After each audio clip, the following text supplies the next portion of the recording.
The government of Kaduna State notes with great concern video clips circulating on social media platforms like WhatsApp, in which citizens of a particular ethnicity are being massacred and their properties destroyed in parts of Nigeria. This is coming amidst avoidable rhetoric, frenzied ethnic profiling, and unlawful eviction of citizens from their places of domicile. Many citizens of Kaduna State have reached out to me as their governor to confirm the authenticity of these video clips. Some allege that these incidents have the support of the leaders of the places where attacks have occurred. While I'm unable to confirm the authenticity of the video clips, their impact on the peaceful coexistence of our people is a source of concern. On behalf of the government of Kaduna State, I call on all Nigerians living in our state to respect law and order and the rights of all citizens to live in peace and security wherever they reside or work. I appeal to my colleagues governing other states in our country to make similar statements and disavow these attacks and massacres.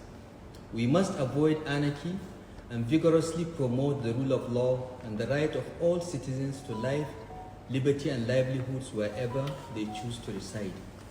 Elected and appointed leaders across the country must act on their constitutional obligations to protect all citizens, uphold order, and contribute to a climate for peaceful resolution of all issues.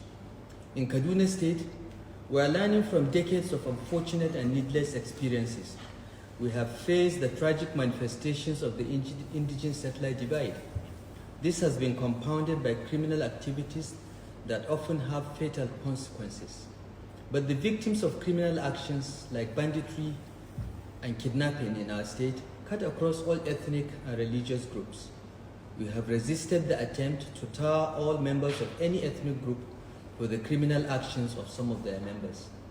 At all times, our government has upheld the right of every citizen to live in peace and pursue legitimate livelihoods wherever they choose. This is why we ordered the arrest of persons who issued an unlawful eviction notice to our citizens of a certain ethnicity in 2017. The impunity and calculated disregard for a common humanity that prompted such irresponsible rhetoric is sadly at play again. The genuine fears felt by people across the country for their safety and security imposes a responsibility on all leaders to ensure that these anxieties are assuaged and urgent steps taken to relieve human misery and stop the criminal actions that menace our citizens and their property. This should be the top priority. It is time for governments and leaders at all levels to step in, exercise firm action, engage people, and ensure that the responsibility these dire times demand are not derailed by those who only see opportunity for their own myopic agendas. We cannot allow, by inaction or otherwise, the reign of anarchy where fear creates a tragic momentum of violence, blurring the lines between victims and perpetrators and complicating a difficult moment. We urge our representatives in the National Assembly to expedite action on the constitutional amendments that will usher in state and community policing, as this is the ultimate panacea for effective law enforcement nationwide.